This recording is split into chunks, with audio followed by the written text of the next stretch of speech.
السلام علیکم۔ اپنی تربیت کیسے کریں کتاب ہم پڑھ رہے ہیں اور آج اس کا تیسرا حصہ آپ سنیں گے۔ ہمارا جو اگلا ٹاپک ہے اس کا عنوان ہے تربیت کا مقصود جنت۔ ہماری نگاہ و دل کے لیے کون سا مقصد سب سے بڑھ کر محبوب ہونا چاہیے کہ جس کے حصول میں کامیابی پر ہماری اپنی تربیت کی ساری کوشش مرکوز ہو؟ پہلے ہی قدم پر یہ فیصلہ کرنا اس لیے اہم اور ضروری ہے کہ جیسا مقصد ہوگا اس کے حصول میں کامیابی کے تقاضوں کے مطابق ویسی ہی اپنی شخصیت ہمیں بنانا ہوگی اور اس کے مطابق طریقے اختیار کرنے ہوں گے۔ اگر کسی کا مقصد حصول علم ہے تو کامیابی کے لیے وہ درس گاہوں میں جائے گا، اہل علم سے علم حاصل کرے گا، کتاب و قلم سے رشتہ جوڑے گا، تجزیہ اور اظہار و بیان کی قدرت حاصل کرے گا۔ اگر کسی کا مقصد روحانی ترقی ہے تو وہ کامیابی کے لیے خانقاہوں اور مشائخ کا رخ کرے گا، مجاہدہ اور ریاضت کرے گا، ذکر اور مراقبے سے شغل رکھے گا۔ اگر اسے جنگ لڑ کر جیتنا ہے تو وہ کتاب و قلم اور ذکر و نفس کشی چھوڑ کر اسلحہ کا استعمال سیکھے گا اور قوت فراہم کرے گا۔ یہ بات ظاہر ہے کہ ہماری زندگی کا سب سے محبوب مقصد موت کے بعد ہمیشہ کی زندگی میں جنت اور اللہ کی رضا اور خوشنودی کا حاصل کرنا ہے۔ اللہ کے غضب اور اس کی آگ سے بچنا رضا الہی کے مقصد کی دوسری تعبیر ہے۔ آگ سے بچائے جائیں گے، اللہ کے غضب سے بچیں گے، جنت میں داخل ہوں گے اور رضا الہی نصیب ہوگی۔ رضا الہی جنت سے زیادہ بڑی چیز ہے۔ وَرِضْوَانٌ مِّنَ اللَّهِ اکبر، سورۃ توبہ کی یہ آیت ہے۔ لیکن دونوں میں کوئی فرق نہیں۔ جنت کی آرزو رضا الہی کی طلب ہی کا تقاضا ہے۔ اللہ راضی ہوگا تو وہ آگ سے بچائے گا اور جنت میں داخل کر کے اپنی رضا پر سرفراز کرے گا۔ جو یہ کہتے ہیں کہ ہمیں صرف اللہ کی رضا چاہیے، ہمیں جنت سے کوئی سروکار نہیں، وہ لوگ رضا الہی کے مفہوم سے واقف نہیں۔ دیکھو، ایک جگہ کہا گیا ہے کہ وہ لوگ جو رضا الہی کے حصول کے لیے اپنے نفس کو بیچ دیتے ہیں، سورہ بقرہ کی یہ آیت ہے، اور دوسری جگہ کہا گیا ہے کہ اللہ نے مومنین سے ان کے جان و مال خرید لیے ہیں، اس عوض میں ان کو جنت ملے گی۔ یہ سورہ توبہ کی آیت ہے۔ اللہ تعالیٰ نے یہ بات کھول کر تاکید کے ساتھ بار بار ہمارے سامنے رکھ دی ہے کہ زندگی کی ساری تگ و دو کا مقصد اصل زندگی، باقی رہنے والی زندگی، موت کے بعد کی زندگی میں جنت کے حصول میں کامیابی ہونا چاہیے۔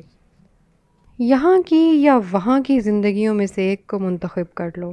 یہ سورہ حدید کی آیت ہے۔ اس کے برعکس آخرت وہ جگہ ہے جہاں سخت عذاب ہے اور اللہ کی مغفرت اور اس کی خوشنودی ہے۔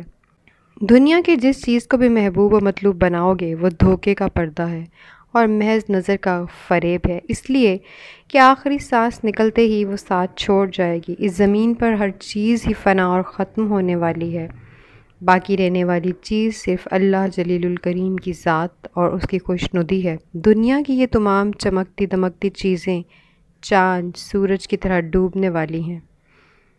ان کو زندگی کا محبوب بنایا تو ان کے ساتھ ساری زندگی کی دوڑ دھوپ اور ساری شخصیت بھی ڈوب جائے گی۔ اسی لیے فرمایا، دوڑو اور ایک دوسرے سے آگے بڑھنے کی کوشش کرو اور اپنے رب کی مغفرت اور اس کی جنت کی طرف، جس کی وسعت آسمان و زمین جیسی ہے۔ ایک دوسری جگہ فرمایا، ساریو، سورہ آل عمران میں ہے، دوڑ کر چلو جنت کی راہ پر، تم کو زندگی بھر جنت کی طرف ہی دوڑ لگانا ہے، نہ ادھر دیکھنا نہ ادھر دیکھنا، نہ ٹھہرنا نہ سستانا۔ مطلب یہ کہ ساری تربیت اس دوڑ کو جیتنے کے لیے ہی ہونا چاہیے۔ زندگی میں رنگ اور مزہ مقاصد میں کامیابی کے دم سے ہے۔ سب سے بڑی کامیابی یہی ہے کہ تم جنت میں پہنچ جاؤ۔ سورہ آل عمران کی آیت ہے، اور تم سب اپنے اپنے پورے اجر قیامت کے روز پانے والے ہو۔ کامیاب دراصل وہ ہے جو وہاں آتش دوزخ سے بچ جائے اور جنت میں داخل کر دیا جائے۔ کامیابی بھی کیسی کامیابی! بہت بڑی کامیابی، الفوز الکبیر، نمایاں کامیابی، عظیم الشان کامیابی، الفوز العظیم۔ 16 مقام پر اللہ تعالیٰ جنت میں داخلے اور وہاں کی نعمتوں کا بیان کر کے فرماتے ہیں ذالک الفوز العظیم، اور 100 مقامات سے زیادہ جنت کی نعمتوں کو بیان کیا ہے۔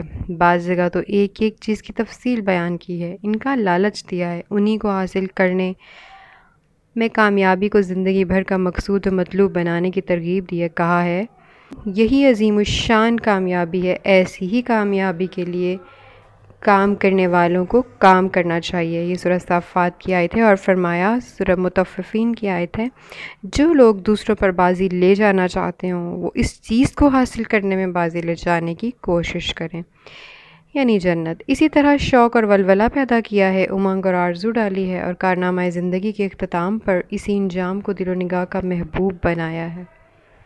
سورہ فجر کی آیت ہے، اے نفس مطمئن، چل اپنے رب کی طرف اس حال میں کہ تو اپنی کامیابی سے خوش ہو اور اپنے رب کے نزدیک پسندیدہ ہے، شامل ہو جا میرے نیک بندوں میں اور داخل ہو جا میری جنت میں۔ یکسوئی کا فیصلہ۔ تربیت کی راہ میں پہلا قدم یہی ہے کہ تم جنت کے بارے میں یکسو ہو جاؤ اور فیصلہ کر لو کہ یہی مقصود زندگی ہے، اسی کے حصول میں کامیابی مطلوب ہے۔ ساری تربیت کا مقصود یہی کامیابی حاصل کرنے کے لائق بننا ہے۔ یکسوئی کے ساتھ فیصلہ کرنے کی بات بہت اہم ہے، زندگی بھر کا فیصلہ ہے، اسے ایک دفعہ سوچ سمجھ کر کرنا ضروری ہے، اگر بعد میں بار بار دہرانا بھی ضروری ہے، اور تم 2 کشتیوں میں پاؤں رکھ کر کہیں بھی نہیں پہنچ سکتے۔ ہمیشہ ڈگمگاتے اور لڑکھڑاتے رہو گے، ساحل ہاتھ نہ آئے گا۔ بدقسمتی سے آج ہمارے تربیت کے اکثر مسائل اس دوگلے پن کی وجہ سے۔ تم ایک دفعہ جس لگا کر جنت کی کشتی میں سوار ہو جاؤ، ذہنی، قلبی، نفسیاتی طور پر مکمل یکسوئی کے ساتھ۔ عملاً پہلا قدم راہ پر رکھ دو، پھر دیکھو کیا کیا نہیں ہو سکتا۔ اس مقصد کے لیے مفید ہوگا اگر تم وضو کرو، 2 رکعت نماز پڑھو، اپنی بساطوں پر پورے خشوع و خضوع سے پڑھو، اور پھر دوزخ کے سارے عذاب اور جنت کی ساری نعمتیں یاد کرو، اور اس وقت کا تصور کرو جب ملک الموت آ کر کہے گا وقت ختم، اب میرے ساتھ چلو، اور اس وقت کا بھی تصور کرو جب اللہ کے روبرو کھڑے ہوگے اور زندگی بھر کا فیصلہ ہو رہا ہوگا، اور بس پھر فیصلہ کر لو کہ مجھے اپنی بساط بھر جنت کے لیے پوری کوشش کرنا ہے۔ پھر اللہ سے رو رو کر، گڑ گڑا کر دعا کرو۔ اس کے بعد جب اور جتنی بار چاہو مانگتے رہو، اور جن الفاظ میں چاہو مانگو۔ اے اللہ، میں تجھ سے جنت مانگتا ہوں اور پناہ مانگتا ہوں، اور اس قول اور عمل سے جو مجھے آگ سے قریب کر دے۔ ابن ماجہ کی یہ حدیث ہے، یعنی یہ دعا ہے۔ اے اللہ، میں تجھ سے ایمان مانگتا ہوں جو کبھی نہ چھینا جائے، اور وہ نعمت جو کبھی نہ مٹے، وہ لذت جو کبھی نہ ختم ہو، اور ہمیشہ کی جنت کے بلند ترین درجات میں میں تیرے نبی محمد صلی اللہ علیہ وسلم کی رفاقت مانگتا ہوں۔ عادات و اعمال کی اصلاح و تعمیر اور سیرت و کردار کی تعمیر زندگی بھر کا کام ہے، جو بتدریج ہوتا رہے گا، لیکن کسی چیز سے محبت ہو جانا، اس کی طلب پیدا ہو جانا، اس کو حاصل کرنے کے لیے تڑپ اٹھنا اور اس میں لگ جانا، یہ لمحے بھر کا کام ہے۔ محبت پہلی نظر میں بھی ہو جاتی ہے، طمع و خواہش کے غالب آتے ہی آدمی جس لگا لیتا ہے۔